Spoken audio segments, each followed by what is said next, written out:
বিভিন্ন সময়ে যে ছোট ছোট ভিডিওগুলো পোস্ট করছি সেখানে সবসময় শুধু সমস্যার কথাই বলে চলেছি।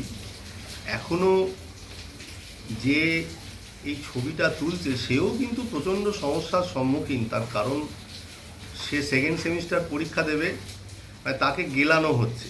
তো যাই হোক, এবার একটু কিছু আনন্দের মুহূর্তের জায়গায় আসি। অনিকেত ঘোষ সেই ক্লাস 12-এর প্রথম বা 11-এর শেষ থেকে পড়াই। তা 6 সেমিস্টারের পরে আমি বললাম যে আর পড়াশোনা করবার দরকার নেই, এবার অন্য কিছু পড়বে যা। তার কারণ হচ্ছে যে পড়াশোনার যা অবস্থা বা পড়াশোনার যে মেথড, সেই মেথডে ভালো কিছু করাটা প্রায় অসম্ভব। তো যাই হোক, ও কিছু কথাবার্তা বলল আমার সাথে। এই প্রায় এতটা সময় ক্লাস 12 থেকে, মানে 12-এর প্রথম বা 11-এর শেষ থেকে এই বিকম 6 সেমিস্টার অবধি পথ চলা, এরকম বহু মানুষের সাথেই পথ চলা আগেও হয়েছে। তো এখন তো ডিজিটাল যুগ, তা সেইটা একটুখানি সবার সাথে ভাগ করে নেওয়ার চেষ্টা করলাম।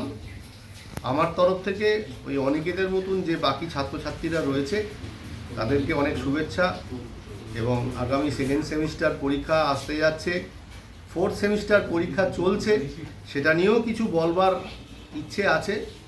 দেখা যাক আগামী দিনে কি হয়। আমি অনিকেত ঘোষ। আমি রিসেন্টলি সেম 6 কমপ্লিট করেছি ক্যালকাটা ইউনিভার্সিটি থেকে। তো ওভারঅল আমার সব সেম মিলিয়ে আপনার সিজিপি এসছে 7.4, 74% বা 70% হলেও চলে যেতে পারে। এই যে জার্নিতে আমার সব থেকে বেশি সাহায্য করেছে আমাদের জয়দীপ স্যার। জয়দীপ স্যার শুধু স্যার বললে ভুল হবে, আসলে স্যার একটা বড় দাদার মতো সব সময় বাসাতে গেছে।